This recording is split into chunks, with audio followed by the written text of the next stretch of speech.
Alors, effectivement, donc on va terminer En beauté. session sur les traitements. En beauté, je ne sais pas, mais en tout cas sur le défibrillateur.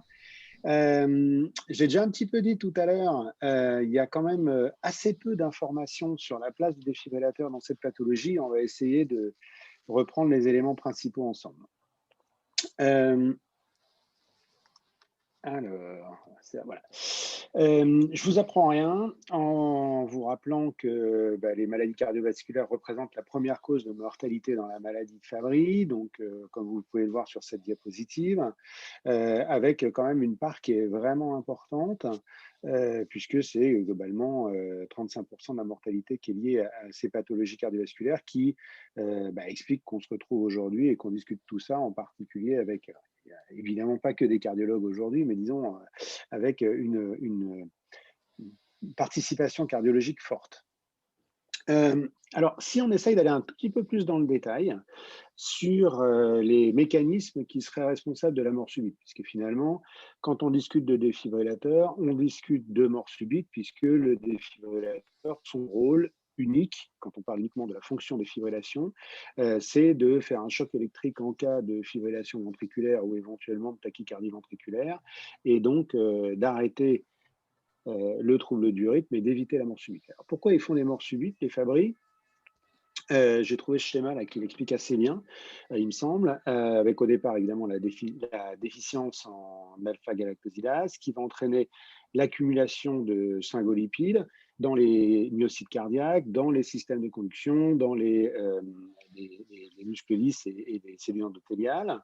Et c'est ce phénomène-là, ça a été évoqué sur une des présentations tout à l'heure, qui va conduire à cet effet pro-inflammatoire sur les cytokines, l'effet prothrombotique, l'ensemble de ces éléments-là avec le stress oxydant en plus et la diminution du métabolisme cardiaque conduisant aux trois grands mécanismes: la dysfonction endothéliale, la prolifération cellulaire, l'inflammation et les lésions tissulaires avec l'apoptose et enfin la cardiaque.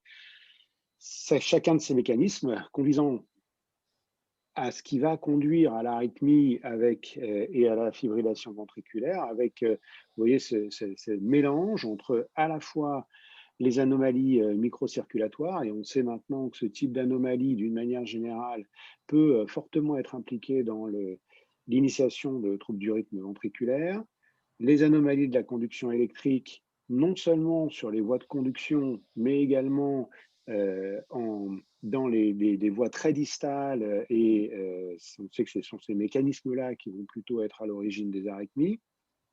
La fibrose, on a largement parlé de l'IRM et de l'identification de la fibrose sur l'IRM. On sait maintenant quand même de façon extrêmement claire dans l'ensemble des pathologies, mais en particulier dans les cardiopathies hypertrophiques, que la fibrose est quand même un marqueur très fort du risque rythmique et du risque de mort subite. Et puis la prolifération cellulaire qui va être évidemment impliquée dans l'hypertrophie cardiaque, qui est peut-être pas le mécanisme le plus important dans la survenue des troubles du rythme ventriculaire. C'est finalement la combinaison de ces quatre mécanismes avec l'ischémie, en tout cas localisée, les anomalies de conduction favorisant les survenues des mécanismes de réentrée, la fibrose myocardique et l'hypertrophie myocardique qui vont conduire à la survenue des arythmies ventriculaires et éventuellement à la survenue de la mort subite. C'est important de garder ce schéma-là en tête parce que c'est probablement à peu près la seule chose sur laquelle on peut s'accrocher pour réfléchir à la place du défibrillateur. C'est quoi le risque de ces patients de faire une mort subite? J'ai repris cette méta-analyse récente, là, de 2018, pour essayer d'évaluer ça et d'essayer de pouvoir proposer des chiffres, parce que dire que les patients ont un risque de mort subite, c'est bien, mais quand on va choisir d'implanter un défibrillateur ou de ne pas implanter un défibrillateur, on va avoir besoin de chiffres pour déterminer finalement quel est ce risque, est-ce qu'il est élevé ou pas, et est-ce qu'il faut y aller ou pas, prendre le risque du défibrillateur. Donc, je ne vais pas vous détailler ligne par ligne chacune des études, vous les voyez comme moi, pour dire que quand même, globalement, quand on fait le tour, ben, il n'y a pas tellement d'études qui permettent de vraiment définir les choses, puisque vous voyez que les études qui sont relativement avec un nombre important de patients, ou même qui ont un nombre vraiment important de patients, ben, malheureusement, on n'a pas les informations sur le risque de mort subite et que le nombre d'événements étant quand même relativement limité, la plupart des études faisant autour de 50 ou 60 patients, c'est assez difficile de pouvoir déterminer précisément quelle va être l'ampleur de ce risque et donc dans quelle mesure il faut considérer que ces patients sont à haut risque de mort subite et nécessitent d'être protégés. Quoi qu'il en soit, je me suis amusé à faire le petit calcul du taux d'événements annuels. Moi, j'aime bien réfléchir comme ça en termes de mort subite, c'est-à-dire combien il y a de morts subites par an, en pourcentage par an, et donc finalement, ça permet de discuter avec les patients, c'est comme ça que je fais avec eux, en leur disant, bah, vous avez 1%, 2%, 3% de risque par an, donc dans 10 ans, vous aurez, faut qu'on puisse extrapoler, ce qui n'est pas toujours le cas, mais dans 10 ans, si vous avez 5% de risque annuel, ben, il y a un patient sur deux qui aura fait une mort subite, et là, sûrement, il faut faire quelque chose. Et ça permet finalement d'ajuster les patients. Donc, vous voyez sur l'ensemble de ces études qu'on a un risque qui est finalement assez bien corrélé d'une étude à l'autre, hein. On a quelques petites variations, mais dans l'ensemble, on a un risque qui tourne autour de 1%, un peu plus de 1%. Alors, encore une fois, hein, sous réserve de la faiblesse des effectifs et des suivis qui sont souvent quand même plutôt courts. Mais on arrive finalement, quand on fait un petit calcul, une sommation de ces risques, alors le calcul que j'ai fait vaut pas grand-chose, hein, puisque j'ai pris toutes les études, j'ai mis la valeur annuelle et j'ai fait une moyenne de ça. Mais enfin, on arrive à un risque qui est à 1,2, 1,3% sur l'ensemble des cohortes, en sachant que habituellement, en rythmo, on considère qu'on peut commencer à envisager la possibilité d'implanter un défibrillateur quand on a un risque de mort subite qui est supérieur à 1% par an. C'est globalement ce qui est retenu, en tout cas quand on s'adresse plutôt à des gens en bon état général et avec une espérance de vie qui est relativement longue et une qualité de vie qui est relativement bonne. Et par exemple, c'est les indications de défibrillateur dans les cardiopathies hypertrophiques, puisqu'il y a vraiment ce score de risque avec les indications qui sont posées en face de la valeur du risque, et c'est un risque à plus de 1% par an qui amène à proposer un défibrillateur. Alors, qu'est-ce qu'on a comme facteur de risque associé à la mort subite, toujours tiré de cette même méta-analyse? Ben, vous voyez qu'on est très riche, puisque on a à gauche la survenue d'arythmie ventriculaire ne voulant pas dire mort subite, et on a à droite le risque de mort subite cardiaque. Et vous avez la force de l'association avec ce qui a été retrouvé. Donc pour les arythmies, on retrouve de façon pas très surprenante la présence de l'hypertrophie ventriculaire et du rehaussement tardif sur l'IRM, mais ce n'est que des associations qui sont quand même considérées comme modérées. On a ensuite des associations faibles, et si on se focalise sur la mort subite, c'est surtout ça qui va nous intéresser. Pareil, il n'y a pas d'association forte. Alors, ça ne veut pas dire qu'elles n'existent pas, hein, mais ça veut dire que vu la faiblesse des études, c'est difficile de les montrer. Et on a pas mal d'associations modérées qui sont des choses pareilles, assez classiques, pas très bouleversantes. Plutôt des hommes, ça ne surprendra personne. Plutôt après 40 ans, ça ne surprendra personne non plus, puisqu'évidemment, on est dans une maladie qui s'aggrave avec le temps. Corrélé plus ou moins avec l'hypertrophie, avec la présence du rehaussement tardif, et puis corrélé aussi, mais ce n'est qu'une association modérée, avec la présence d'arythmie sur la surveillance rythmique des patients. On retrouve après un certain nombre d'autres associations qui sont encore plus faibles, qui sont aussi sur des choses assez classiques, hein. Là, il a été repris globalement les scores de risque rythmique de la cardiopathie hypertrophique, entre autres avec la durée des QRS, le diamètre de l'oreillette. Mais bon, globalement, tout ça, c'est pas très fort. Et ce qu'on va surveiller en particulier sur le plan clinique, la survenue de syncope, ici, n'est pas corrélée. Mais encore une fois, ça ne veut pas forcément dire que ça n'est pas le cas, c'est juste que le nombre d'événements est trop faible pour montrer quelque chose. Et puis au passage, vous voyez qu'on n'a pas de relation avec des mutations spécifiques, comme ça peut être le cas dans certaines pathologies, qui engendreraient un risque rythmique particulier et qui nécessiterait une prise en charge spécifique. J'ai repris l'étude qui a déjà été montrée tout à l'heure pour faire une sorte de tableau de ce qui est fait, hein. Alors, je- le- ça vaut ce que ça vaut, non pas l'étude, hein, mais la manière de l'interpréter. Mais enfin, pour dire que sur, là, ces 49 patients évalués, il était regardé le nombre de patients pour lesquels il y avait l'implantation de matériel. Alors, ça mélangeait pacemaker et défibrillateurs. Vous voyez qu'il y avait globalement euh, 2% des patients qui recevaient un défibrillateur pour des TV non soutenus et qu'il y en a qui recevaient un pacemaker défibrillateur, c'est-à-dire que l'indication était double, c'est-à-dire à la fois une dysfonction sinusale et de la TV non soutenue. Et puis, il y avait plus de patients, hein, clairement, qui étaient implantés d'un pacemaker sans fonction de défibrillateur. Alors, l'étude est un tout petit peu ancienne, enfin pas très vieille, mais déjà il y a 4-5 ans. J'ai suivi de patients qui ont encore probablement qu'aujourd'hui le tableau serait un peu différent parce qu'on a, compte tenu des progrès faits sur le matériel et des progrès faits sur les connaissances, probablement une tendance à aller un peu plus vers l'implantation d'un défibrillateur lorsqu'il faut implanter du matériel, même si l'indication initiale est celle d'un pacemaker. Ça, c'est le résumé du tableau, toujours tiré du même article, sur les caractéristiques juste pour revoir que c'était essentiellement des problèmes de troubles de la conduction et de dysfonction sinusale. Je passe vite là-dessus.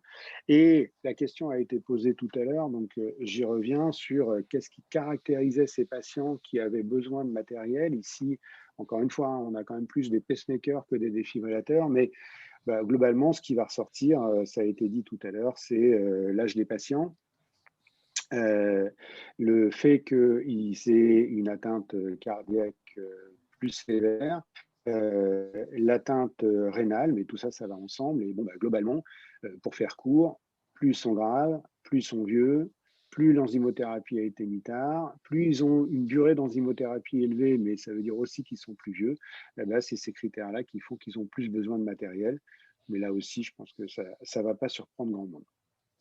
Alors, dans cet article, il y avait des propositions sur la prise en charge, en particulier sur les arythmies ventriculaires, où il était proposé chez les patients symptomatiques avec des tachycardies ventriculaires soutenues, avec un arrêt cardiaque, avec des syncopes inexpliquées, de proposer l'implantation d'un défibrillateur.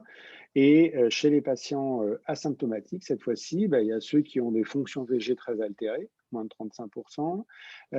Et puis, on peut proposer le défibrillateur également en prévention quand il y a une fibrose significative sur l'IRM, quand il y a des TV non soutenus et quand le patient est inductible lors de l'exploration électrophysiologique ou quand il y a un score de risque de plus de 6%.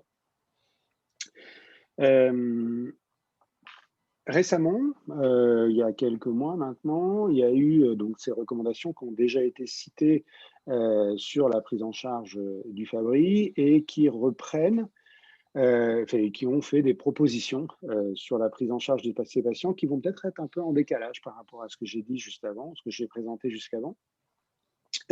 En sachant que je vais aller regarder ces recommandations d'assez près, en particulier parce que plusieurs personnes qui étaient là aujourd'hui faisaient partie des auteurs, donc je voulais éviter de dire des bêtises. Et je suis allé regarder en particulier les sources qui étaient utilisées pour faire ces recommandations sur cette partie rythmologique. Et en me disant, super, je vais trouver tout ce que j'ai besoin pour pouvoir faire ce topo sans difficulté. Et en fait, les sources qui sont citées sont souvent, comment dire, assez éloignées des recommandations qui sont écrites. Tout simplement parce qu'il n'y a pas tellement d'informations disponibles pour pouvoir écrire des recommandations réellement étayées et spécifiques à cette pathologie. Quoi qu'il en soit, ce qu'on voit, c'est que l'incidence de l'implantation de dispositifs cardiaques, alors ça mélange tout là, hein, stimulateurs, défibrillateurs, holters implantables, chez les patients adultes atteints de Fabry, c'est entre 1 et 2 par an. Bon, en sachant que aller mélanger des holters implantables et des défibrillateurs, on n'est pas du tout dans le même état d'esprit. Bon, ça nous donne juste une petite idée. Ça veut dire quand même que c'est très peu utilisé pour une pathologie dans laquelle on ne connaît pas grand-chose. Et on pourrait quand même imaginer, on en discutera peut-être après, que ça vaudrait la peine d'aller un peu plus facilement sur des holters implantables. Ça sauvera peut-être pas les patients, mais ça nous permettra peut-être d'avoir des réponses aux questions qu'on se pose. Ce qui a été retrouvé aussi, c'est que la probabilité d'implantation de stimulateurs ou de défibrillateurs augmente chez les patients qui sont plus graves. Bon, bah, c'est plutôt rassurant. En particulier, c'est fonction de la fibrose, et plus le diagnostic est tardif. Mais enfin, tout ça, c'est évidemment très corrélé. Je l'ai déjà dit un peu tout à l'heure. Là, par contre, il est écrit texto qu'il n'y a pas d'indication à l'exploration électrophysiologique pour déterminer le risque d'arythmie ventriculaire chez les patients atteints de Fabry. Donc, par rapport à ce qui a été proposé tout à l'heure, il y a un petit décalage. C'est probablement lié au contexte général autour de l'exploration électrophysiologique qui, d'une manière générale, sur l'ensemble des pathologies, et pas du tout spécifiquement pour le Fabry, est plutôt en perte de vitesse actuellement. Alors, il y a des modes, hein, qui est probablement ce décalage parce qu'il n'y a aucune étude qui a été faite là-dessus spécifiquement et qui permettrait de dire il faut ou il ne faut pas la faire. Dans l'évaluation du risque, il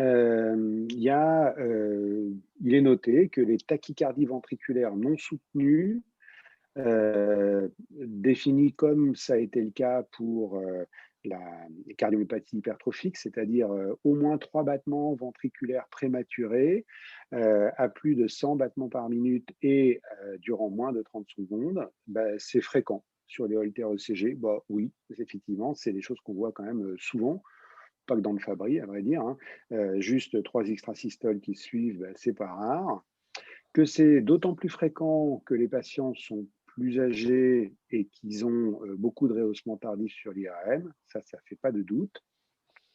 Et que, pour le coup, un peu aussi en contradiction avec ce qui était proposé tout à l'heure, ça ne nécessite pas de thérapie antiarythmique. Et ça, je pense qu'effectivement, si on prend la définition qui est donnée ici, clairement, c'est le cas.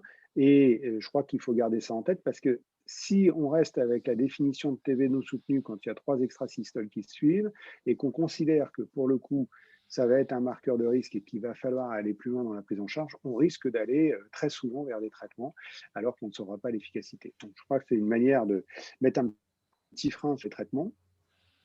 Et c'est souligné juste en dessous pour dire que bah, ces TV non soutenus, on ne connaît pas, on ne sait pas si ça entraîne un risque de mort cardiaque subite plus élevé. Et donc c'est pour cette raison-là qu'il ne faut peut-être pas trop s'énerver dessus.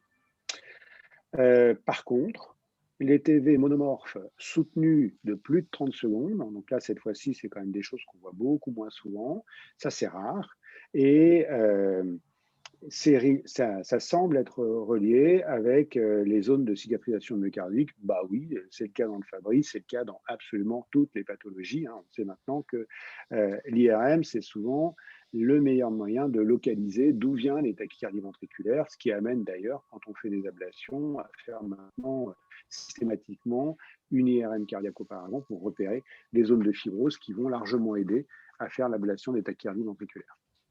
Donc ça, c'est pareil, c'est pas très spécifique du Fabry, mais c'est très probablement aussi vrai dans cette pathologie. Il est rappelé qu'on ne peut pas utiliser le score de risque ESC de la CMH dans le Fabry, tout simplement parce que les patients Fabry n'ont pas été évalués. Donc ça ne veut pas forcément dire que le score n'est pas bon, mais ça veut dire qu'on ne peut pas savoir s'il l'est. Et donc, comme le score va proposer une attitude thérapeutique assez directe hein, en fonction de l'évaluation du score dans la CMH, bah ici, on ne peut pas l'appliquer. Par contre, les données actuelles suggèrent que les patients qui ont une HVG avancée et une fibrose étendue, en particulier quand il y a une progression rapide, pourraient être candidats à l'implantation d'un défibrillateur. Et c'est finalement cet élément-là qui semble être celui qui ressort le plus, en sachant que ce n'est pas tellement bien précisé. Ça veut dire quoi une fibrose étendue? Ça, on a vaguement des idées, mais ça veut dire quoi une progression rapide? Là, moi, je n'ai pas vu de chiffres qui permettent de répondre vraiment à ça. Certainement que nos collègues radiologues auront peut-être, ou les spécialistes de l'IRM auront des avis là-dessus.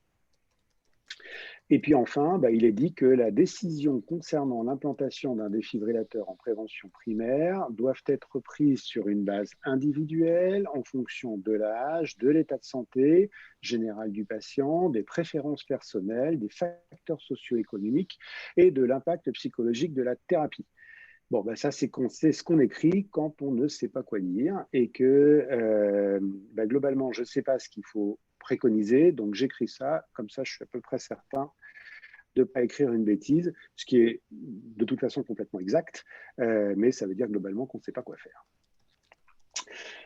Si on regarde les recommandations, cette fois-ci sous forme de tableau avec les grades ESC que tout le monde connaît bien, il y a des situations quand même où, là, on sait qu'il faut mettre un défibrillateur, c'est facile. L'implantation est recommandée chez les patients qui ont fait un arrêt cardiaque en rapport avec un trouble du rythme ventriculaire et qui ont une espérance de vie de plus d'1 an. Oui, ça c'est clair, c'est les recommandations générales pour les indications d'implantation de défibrillateurs. Grade 2A pour les patients qui ont une hypertrophie avancée avec de la fibrose et qui nécessitent l'implantation d'un pacemaker. Ça, je pense qu'effectivement, c'est un point important.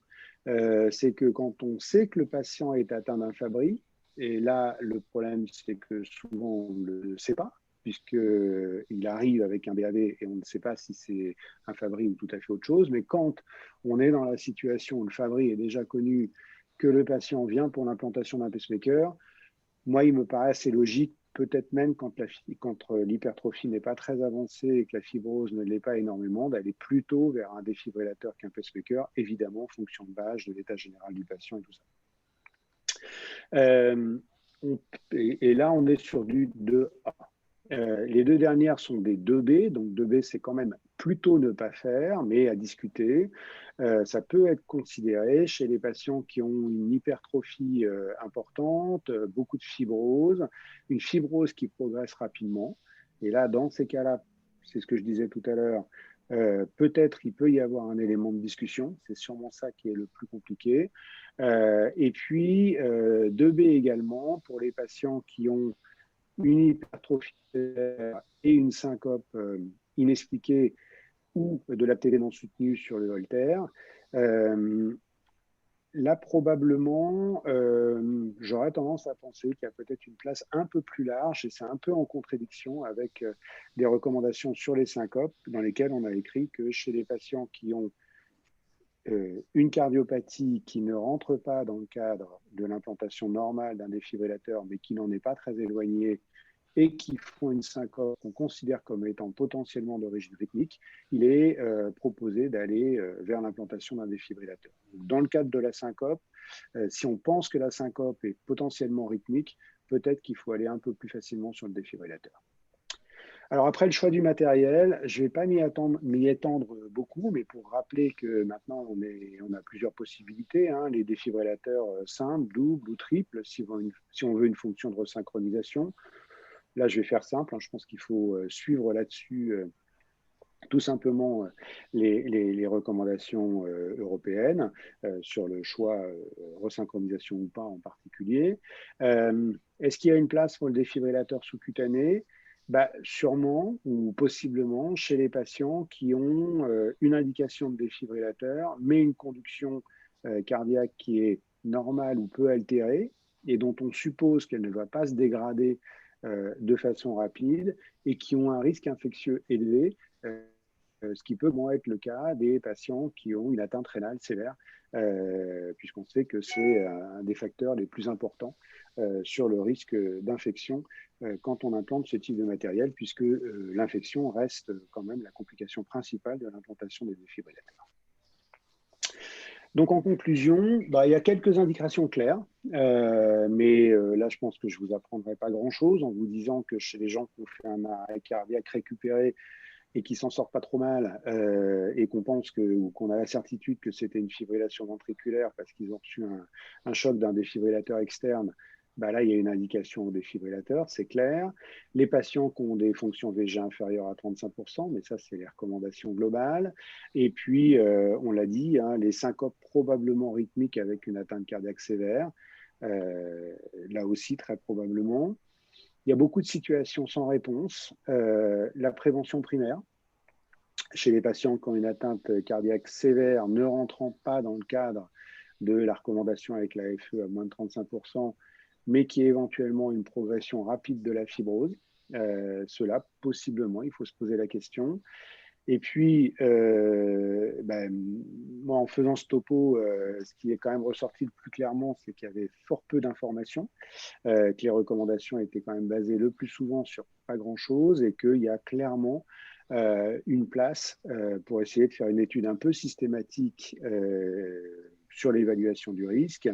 Il y a eu des discussions un peu en off par mail tout à l'heure, mais très clairement, il y a un vrai intérêt à faire des études utilisant les holters implantables de façon systématique, qui seront la seule manière de pouvoir faire une évaluation correcte de cette population et éventuellement apporter des réponses sur toutes les questions qui ont pu se poser.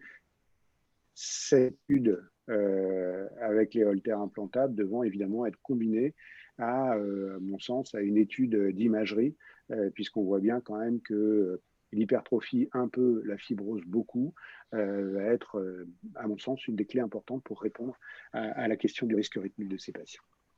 Merci de votre attention.